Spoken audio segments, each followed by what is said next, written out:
It happened on 83 and Gulf Road in Delafield.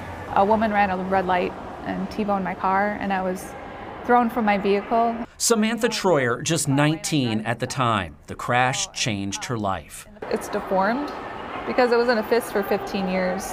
Now she's regaining some movement in that hand. And now I can open my fingers a lot easier. She's also noticing less pain. I used to be at like a 7, and I'm like at a 4 every day. Some of the benefits she's seeing since a recent medical procedure. A few months ago, she had an epidural stimulator implanted in her back. Troyer contacted us. All right, let's go up. After this story about WISN 12 News producer Stephanie Miller. Squeeze, squeeze, squeeze. Stephanie moved to Louisville, Kentucky for 1 year to join a research study. A surgically implanted epidural stimulator is helping to reawaken and fire up her muscles.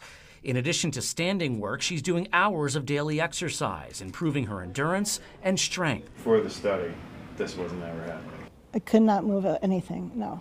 Now she's moving her ankles, toes, and knees with the help of the stimulator. Your colleague was able to go to Kentucky to be the beneficiary or recipient of this research because that state invested in this research. Matthew Roderick with the advocacy organization Unite to Fight Paralysis and Samantha Troyer are among the people lobbying lawmakers in Madison to set aside state dollars for more spinal cord injury research in Wisconsin. So it's been 5 years. This year, so this is the closest you've been yes. to getting it through? Yes. Bipartisan legislation in the Assembly and Senate. The bill is a $3 million appropriation for research funding specifically focused on spinal cord injury.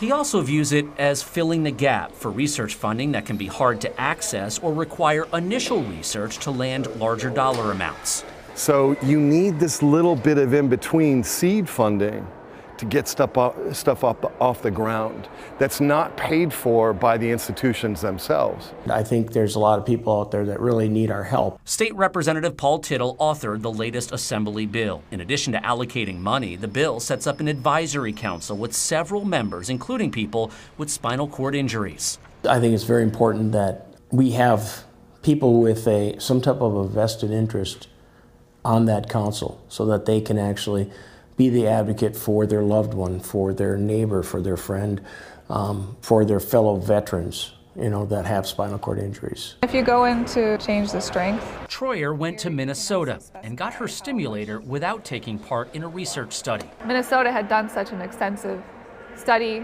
as a result of the research funding that they passed. Similar to the funding she and others are hoping to see here in Wisconsin.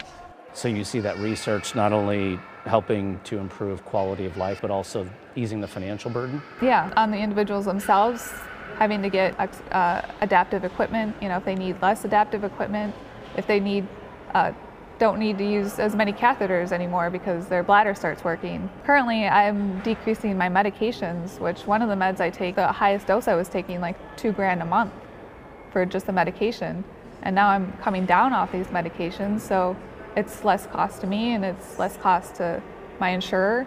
Another way her life is changing years after the crash. The governor also put the research funding and advisory council in his proposed budget. It's now up to the legislature's Republican-controlled budget writing committee whether the grant program is included in the final state budget. That could happen this week.